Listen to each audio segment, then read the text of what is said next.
I wanted to draw the board's attention to two major IT problems that we had over the course of the festive period.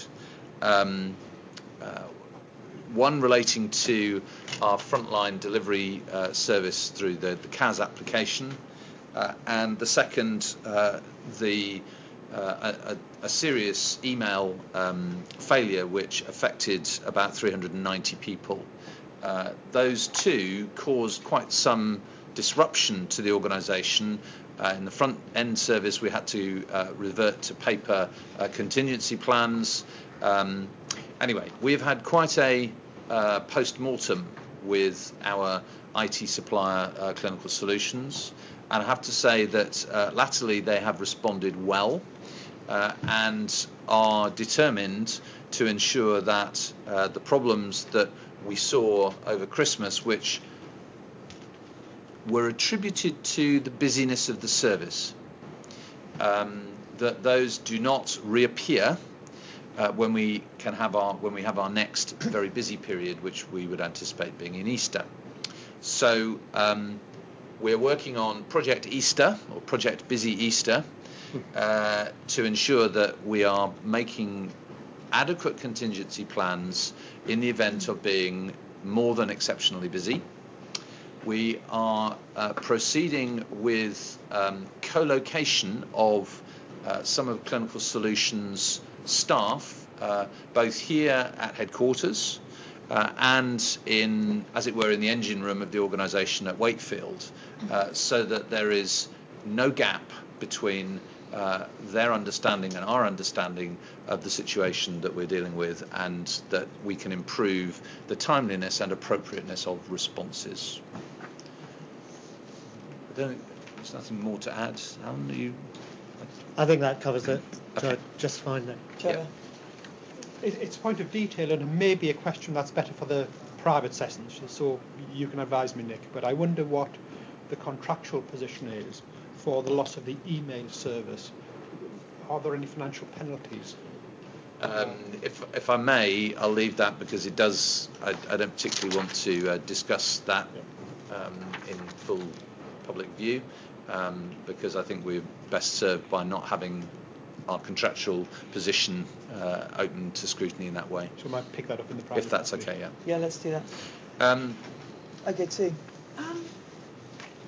One of the strengths I've always thought this organisation had was the ability to flex the capacity through the CAS system. And I'm slightly uncomfortable to hear that the reason for the failure is that it's because the service was very busy. I just wondered. Well, we share your concern, yes. Sue. We have an agreement with Clinical Solutions for over 1,000 concurrent users, yes, and contractually and from a service point of view, there is no hiding place. No. We are quite clear that the service should not have slowed down to the extent that we had to safeguard the service to the patient by going back to paper. That should not have happened. CS absolutely agree with us that it should not have happened, and are going to work with us to ensure that the next time we are predictably very busy, we do not suffer this problem. Thank you. Do you want to carry on? Yes. Health and symptom project updates. Two things, if I may. The first is to say that all of the health and symptom checkers are now up and live, which is really good. And the second thing, just reaching... Yeah, can I ask everybody to have a go and use them? Yeah? Could everyone choose themselves the symptom? But please complete your assessment. Only one assessment one completion per assessment as well. That's the other thing that patients are doing, is reaching more than one endpoint. Okay. Yeah. Well, let's see. I just like... Request answers into the same. Yeah, going back again as well. Okay. So I'd like everybody to have a go, and then if we can, we'll maybe have a discussion next time around about our experience of using it. Okay. The other thing I just wanted to say was to say thank you to the team Matt Grood and Roger Donald and others, Enid Povey and her clinical team, for doing all of that and getting it to happen. And that we were also successful in becoming the winner of an e-government national award, which I had for innovation in strategy on a national level. So that's actually quite a feather in people's caps. Very good. Congratulations to the team for that. Okay, and then finally, in terms of those that I'm going to pause on, just to say welcome to Tricia, who's taken over from Helen Young. Helen, as the board will know, is now pursuing her career at King's College Hospital, and we wish her well in the future. Very good. Well, Trish, you're no stranger to this table, but it's very good to have you here. Thank you. Okay. Are there any other questions? Peter? Yep. One is just on the support. Are we getting any help with people who've got immediate knowledge of primary care? Because Yes, can you speak oh, up sorry. a little? I was asked. Sorry. In terms of support, consultancy support, I was asking whether we had any support from people who had immediate and thorough knowledge of primary care as it now is. That's really what, because of the Bruce. I think one of the benefits that Ernst & Young brought to the selection process was that they have a wide network of what they call subject matter experts, both in terms of people who work for them on a part-time basis, but also their partners and consultants who are out there working with GP commissioners, PCTs and other organisations, and who've got particular expertise in, for example, long-term conditions or 111 that we can draw on as we go through the process.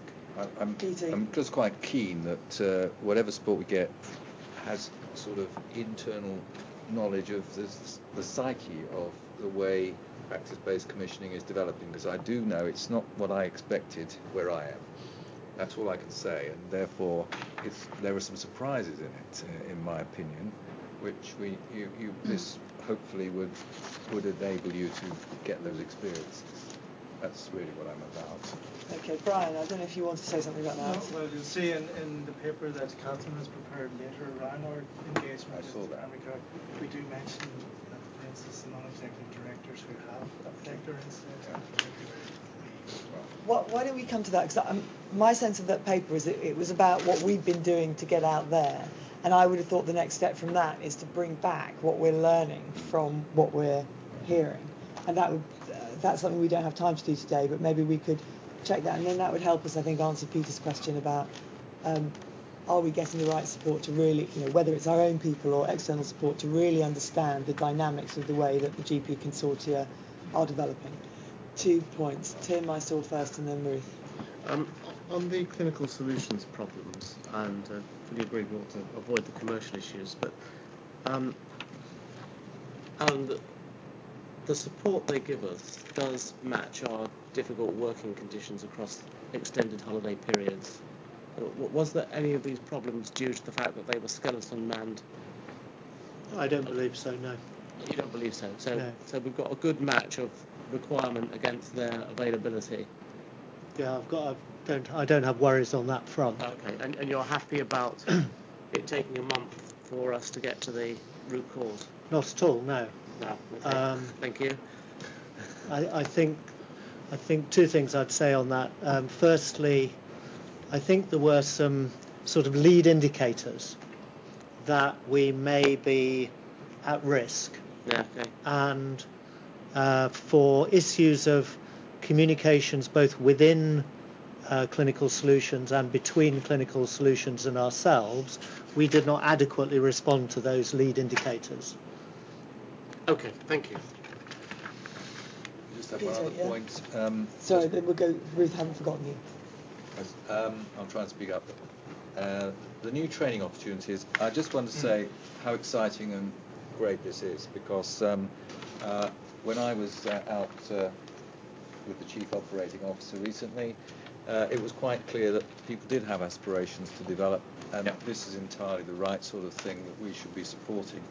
My only concern is that I did see a paper about the future funding arrangements for training in the NHS, and I'm hoping that things like this won't get lost in the melee to ensure that what I suppose we'd call the routine training arrangements stay firmly in place, and that there's money for these more innovative things that you're doing about competency development. So, but I think this is wonderful and something we should continue to push. This is Trish's baby, of course. Yeah. And Rogers, presumably. Well, yes, if I can just pick the sort of organisational development issues of that. First of all, to pay tribute to particularly to Janet Haslam, who's in Trish's team, who has developed this role and got the funding for it. In organisational development terms, it's very important that we have a role at this level, which could be a springboard to nurse training, for example. However, ultimately, we will only have roles that we have work to do for. Yes. So when it comes to a competitive environment in 18 months to 2 years' time, we won't have the luxury of developing a career path for its own sake. No. We will have to respond to the needs of commissioners. But all these competencies are useful for personal reasons as well as for the organisation. So it's very commendable. Very good. Thanks, Roger. Thank you, Trish. Ruth? It was Peter's original point about intelligence from GP commissioning. The paper will be coming to the March board strategy days as the context for the business plan. Good, okay. Thank you. Thank you very much. Thank you. Are we done then on the Chief Executive report? Trevor? Can I pick one point on the National Operating Framework and human resource issues? We are being urged to maintain the awareness amongst staff of pay, rewards and benefits at a time when pay is being frozen. I'm not quite sure what that means, but we are supposed to be doing something. So could I check what the understanding of that is and whether we're doing it? Roger? Well, we have a strong relationship with our staff side colleagues and our staff, and clearly there are a variety of freezes in place at the moment that we need to talk through with our staff. For example, this year there is no cost of living pay rise for anybody earning more than 21,000. So what Trevor wants to know is what's the upside. What are the positive benefits that we're continuing to tell our staff about? For us, it's the strong possibility of a thriving future. And it might be slightly more difficult argument to have in an SHA or a PCT, of course. When I read the paragraph, and I'm not being critical, when I read the paragraph, I'm not sure what it's getting at, if I'm honest.